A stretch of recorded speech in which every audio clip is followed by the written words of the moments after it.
ఈరోజు కొడంగల్ నియోజకవర్గం నుంచి కాంగ్రెస్ పార్టీ నుంచి అదేవిధంగా బీజేపీ పార్టీ నుంచి బీజేపీ మండల పార్టీ అధ్యక్షుడు శ్రావణ్ గౌడ్ నాయకత్వంలో ఒక 100 మంది బీజేపీ నుంచి అన్ని మండలాల నుంచి ముఖ్యంగా దుత్యాల మండలం నుంచి అత్యధికంగా 200 మంది అదేవిధంగా అన్ని మండలాల నుంచి కలుపుకొని ఒక 300 మంది వరకు కాంగ్రెస్ పార్టీ నుంచి మాజీ సర్పంచులు మాజీ ఎంపీటీసీలు మాజీ వార్డు మెంబర్లు పెద్ద ఎత్తున ఈరోజు గౌరవ వర్కింగ్ ప్రెసిడెంట్ గారు కేటీఆర్ గారి నాయకత్వంలో జాయిన్ అవుతున్న వాళ్ళందరికీ మొట్టమొదటి శుభాకాంక్షలు తెలియజేసుకుంటూ ఈ కార్యక్రమంలో పాల్గొన్న అడిగిన వెంబడే 2 రోజుల క్రితమే నేను రామన్నను కలిసి అన్న మా కాన్స్టిట్యున్సీకి ఒక 300 మంది జాయిన్ అవుతుర్రు టైం ఇవ్వాలని చెప్తే అడిగిన వెంబడే ఒకటే రోజు టైం ఇచ్చి ఈరోజు టైం ఇచ్చి ఒక్క రోజుల లోపలనే మీ అందరూ కూడా మీ అన్న నాయకత్వంలో ఇక్కడ జాయిన్ కావడానికి వచ్చినారు. అందుకే ఆయన టైం ఇచ్చినందుకు కేటీ రామారావు అన్న గారికి ప్రత్యేకంగా కొడంగల్ తరఫున ధన్యవాదాలు తెలియజేసుకుంటూ అదేవిధంగా మాజీ మంత్రివర్యులు శ్రీనివాస్ గౌడ్ గారు అన్నగారు అదేవిధంగా కొడంగల్ నియోజకవర్గం నుంచి మొత్తం ప్రజాప్రతినిధులు పార్టీ అధ్యక్షులు ఎక్స్ జడ్పీటీసీలు ఎక్స్ ఎంపీపీలు వేదిక మీద ఉన్న పెద్దలందరూ అదేవిధంగా మన సీనియర్ నాయకులు ఎప్పటి నుంచో మన కొడంగల్ నియోజకవర్గానికి సుపరిచితుడు రావుల చంద్రశేఖర్ అన్న గారు ఇక్కడికి వచ్చిన పెద్దలందరికీ అన్ని గ్రామాల నుంచి వచ్చినటువంటి ముఖ్య నాయకులకు కార్యకర్తలకు అందరూ కూడా పేరు పేరున ఉదయపూర్వ నమస్కారాలు తెలియజేసుకుంటూ ఈరోజు కొడంగల్లో చూస్తున్నారు 2 సంవత్సరాల నుంచి పెద్ద ఎత్తున కొడంగల్లో అరాచకాలు దౌర్జన్యాలు ఒక పక్క ముఖ్యమంత్రి సోదరుడు తిరుపతి రెడ్డి ఒక పక్క పెద్ద ఎత్తున మన కార్యకర్తలను మన ఇబ్బంది పెట్టుకుంటూ అరాచకాలు చేస్తూ ఉన్నారు. మొన్న చూసిన ఒక 10 నెలల క్రితం ఇప్పుడే సురేష్ చెప్పినట్టు లగచర్లలో మన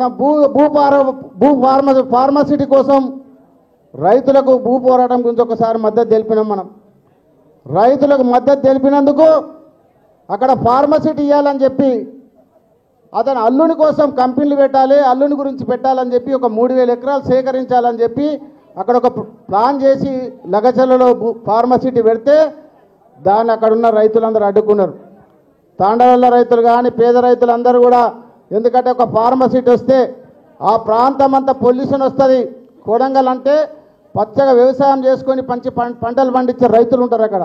అట్లాంటి ప్రాంతంలో ఉండబోయి ఆల్రెడీ ఇక్కడ హైదరాబాద్లో 14,000 ముచ్చింతలలో 14,000 ఎకరాలు మన ప్రభుత్వం సేకరించిన ఫార్మసిటీ భూములు వదిలిపెట్టి కొడంగల్ 3,000 ఎకరాలు సేకరిస్తామని చెప్పి రైతులను ఈరోజు మోసం చేసే విధంగా ప్రయత్నం చేస్తే మనం వాళ్ళకి మద్దతు తెలిపితే లగచర్లలో పెద్ద ఎత్తున కేసులు పెట్టి మీకు అందరూ తెలుసు.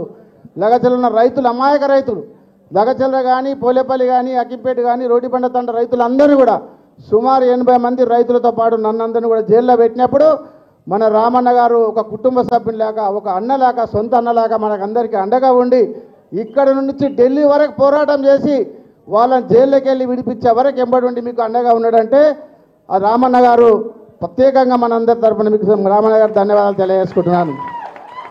అదేగాక తిరుపతి రెడ్డి గారు చూస్తున్నాం మనం ఒక వార్డు మెంబర్కి వెళ్ళాడు ఇంతకుముందు మైపాల్ చెప్పినట్టు కానీ ఆయన మనం కట్టిన బిల్డింగ్లు మనం కట్టిన రోడ్లు ప్రతి ఒక్కటి ఆయననే ప్రారంభోత్సవాలు చేస్తున్నాడు శంకుస్థాపన చేస్తున్నాడు.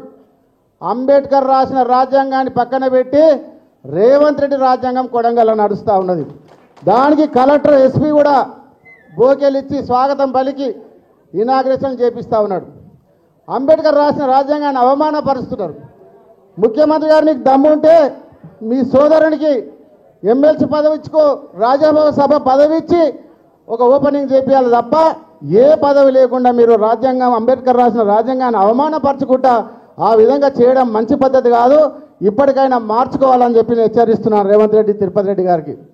అదే కాకుండా ఈరోజు మన ప్రభుత్వం వచ్చినప్పుడే అనేక హామీలు మనకు ఎన్నికల హామీ ఇచ్చి కాంగ్రెస్ గెలిచిన తర్వాత ప్రభుత్వం వచ్చిన తర్వాత రాకముందు ఏం చెప్పినా రేవంత్ రెడ్డి గారు ఇక రేవంత్ రెడ్డి కానీ బట్టి విక్రమార్క కానీ ఇక ప్రగతి భవన్ బద్దలు కొట్టేస్తున్నాం పర్వత భవన్ అన్ని కంచాలు తీసేస్తున్నాం మేము ప్రజాభవన్ పెట్టినామన్నారు. ప్రగతి భవన్ బద్దలు కొట్టినాక ఎవరున్నారన్నా ప్రజలు ఉన్నారు ఎవరన్నా ప్రగతి భవన్ కాదు ప్రజాభవన్ పోయి కమిషన్ల భవన్ అయిపోయింది. ఆడ మొత్తం కమిషన్లు తీసుకొని ఆడ కాంట్రాక్టర్ల భవన్ అయిపోయింది. మొత్తం కాంట్రాక్టర్లు పోయి అక్కడ కూర్చొని 20% కమిషన్లు తీసుకుంటా ఈరోజు పాలన చేస్తూ ఉన్నారు. ఇక పొంగులేటి శ్రీనివాసరెడ్డి ఏం చెప్పిండు? ధరని తీసి బంగాళాఖాతం చేసినాము, మేము భూభారత్ తెచ్చినామన్నారు. భూభారత్ వచ్చినాక ఎక్కడైనా పని జరిగిందా? ఎక్కడ కూడా జరగలే. భూభారత్ వచ్చినాక పేరు మార్చారు. ఆ ధరణి పేరు మీదే రిజిస్ట్రేషన్లు జరుగుతున్నాయి, ఆ ధరణి పేరు మీదే కార్యక్రమాలు జరుగుతున్నాయి తప్ప ఒక భూభారత్తో ఒక్క పని కూడా జరగలేదు. ఇక పొంగులేటి గారు పెద్ద పెద్ద మాటలు చెప్తా ఉంటాడు, మేము ధరణి తెచ్చినాం, బ్రహ్మాండంగా చేసినాం అంటే మొన్న రెవెన్యూ సమస్యలు పెట్టి అప్లికేషన్ తీసుకుంటే ఎక్కడ అప్లికేషన్ ఒక్కటి కూడా సాల్వ్ చేయలేదు ఇంతవరకు. ఇక పొంగులేటి గారు చాలా రామన్న గారి మీద చాలా మాటలు చెప్తుండే. గతంలో పోయిన దీపావళి చెప్పినాడు, మేము పెద్ద బాంబు వేస్తున్న కేటీఆర్ గారి మీద అన్నాడు. మళ్ళా దీపావళి వచ్చింది, ఇంతవరకు బాంబు వేయలే. మరి ఎక్కడ మీద బాంబు? మరి ఏడా ఆ బాంబు? అమెరికాలో రష్యాలో ఎక్కడ ఆర్డర్ ఇచ్చిండో దెబ్బలు, కానీ మరి ఏడ ఆర్డర్ ఇచ్చిండో ఇంతవరకు బాంబు వేయలే. కొన్ని రోజుల తర్వాత రాబోయే రోజులలో నీ మీదనే రేవంత్ రెడ్డి బాంబు వేసే ప్రయత్నం చేస్తున్నాడు. మీరు చూసుకోవాలి పొంగులేటి గారు, అందులో వేసుకుంటున్నాను. ఇక రేవంత్ రెడ్డి వచ్చిన తర్వాత 2 సంవత్సరాల్లో రేవంత్ రెడ్డి కానీ రేవంత్ రెడ్డి బ్రదర్స్ కానీ అన్ని జిల్లాలు పంచుకున్నారు. భూముల దందాలు, కలెక్టర్ ఆఫీసులు కూడా పంచుకున్నారు. రంగారెడ్డి జిల్లా కలెక్టర్ ఆఫీసర్ ఒక్కరు, సంగారెడ్డి జిల్లా కలెక్టర్ ఆఫీసర్ ఒక్కరు, మేడ్చల్ జిల్లా కలెక్టర్ ఆఫీస్ ఒక్కరు, ఇట్లా కలెక్టర్ ఆఫీసర్ పంచుకొని భూదందాలు చేస్తుర్రు. భూమి దందాలు చేసి బ్లాక్మెయిల్ చేసి డబ్బులు సంపాదించి అధికారులను కూడా బ్లాక్మెయిల్ చేస్తూ ఉన్నారు. ఆ విధంగా డబ్బులు సంపాదిస్తారు తప్ప ఎప్పుడు కూడా ప్రజల పాలన, ప్రజల గురించి పట్టించుకోలే. పాలన గాజులకు వదిలేసినారు, ప్రజల పాలన గాజులకు వదిలేసినారు.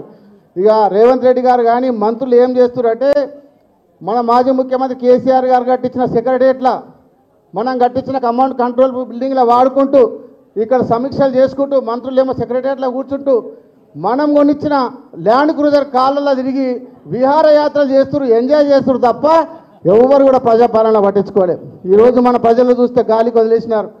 ఫీజు రియంబర్స్మెంట్ లేదు, హాస్టల్లో కల్తీ ఫుడ్ పెడితే విద్యార్థులు హాస్పిటల్ పాలవుతుంది, మెడికల్ హాస్పిటల్లో మందులు లేవు, ఉద్యోగాలను 2 లక్షల ఉద్యోగాలను నిరుద్యోగులను రోడ్ల మీద తీసుకొచ్చినారు. ఇట్లాంటి పరిస్థితి తెలంగాణలో ఉన్నది. కాబట్టి తప్పకుండా రాబోయే రోజులలో ఈ కాంగ్రెస్ పార్టీకి మనం బుద్ధి చెప్పాలి. ఇక స్థానిక ఎన్నికలు పెడతామని నిన్న మన హడావుడి చేసిర్రు. మరి అది పెడతారా ఏం చేస్తారో, కావాలని యాక్షన్ చేస్తారో తెలియదు. కానీ ఒకవేళ ఎన్నికలు పెడితే మన కొడంగల్ నుంచి, ఎందుకంటే ముఖ్యమంత్రి రేవంత్ రెడ్డి కొడంగల్లో ఉన్నాడు, ఆయన ఇచ్చిన హామీలన్నీ అమలు చేయాలంటే, రైతులకు 15,000 రైతు బంధు వేయాలంటే, తులం బంగారం వేయాలంటే, వృద్ధులకు 4,000 పెన్షన్ ఇవ్వాలంటే రేపు స్థానిక ఎన్నికలలో తప్పకుండా మనం ఇంటింటికి తిరిగి ఈ యొక్క ఇచ్చిన హామీలన్నీ కూడా ఇంటింటికి తిరిగి చెప్పి తప్పకుండా మన బీఆర్ఎస్ పార్టీ అభ్యర్థిని గెలిపించుకొని రేవంత్ రెడ్డికి బుద్ధి చెప్పాలని చెప్పి మీ అందరూ కూడా తెలియజేసుకుంటూ ఈ అవకాశం ఇచ్చిన పెద్దలను ధన్యవాదాలు సెలవు తీసుకుంటున్నాను. జై తెలంగాణ, జై కేసీఆర్, జై కేటీఆర్. థ్యాంక్ యూ అన్న. ఇప్పుడు ఉమ్మడి మహబూబ్నగర్ జిల్లా మాజీ మంత్రివర్యులు ఒక్కసారి మహబూబ్నగర్ చూడండి, అప్పుడు ఎట్లుండే ఇప్పుడు ఎట్లుండేది. మొన్న మహబూబ్నగర్ చూస్తే ఇది హైటెక్ సిటీ వచ్చినామా, డల్లాస్ వచ్చినామా. సీనన్న పాపం ఆ ఎన్ఎం శ్రీనివాసరెడ్డిని ఎవరన్నా చూసిర్రా? రేవంత్ రెడ్డి లాగా బుడన్ ఖాన్ లాగానే ఉన్నాడు. అతని గిట్ట పెద్ద పెద్ద మాట్లాడతాడు. సరే, ఇక ప్రజలు మోసపోయి ఓట్లేసిరు కాబట్టి ఇప్పుడు పాలమూరు ముద్దు బిడ్డ బీసీ నాయకుడు అన్న శ్రీనివాస్ గౌడ్ని మాట్లాడాల్సిందిగా కోరుతున్నాం.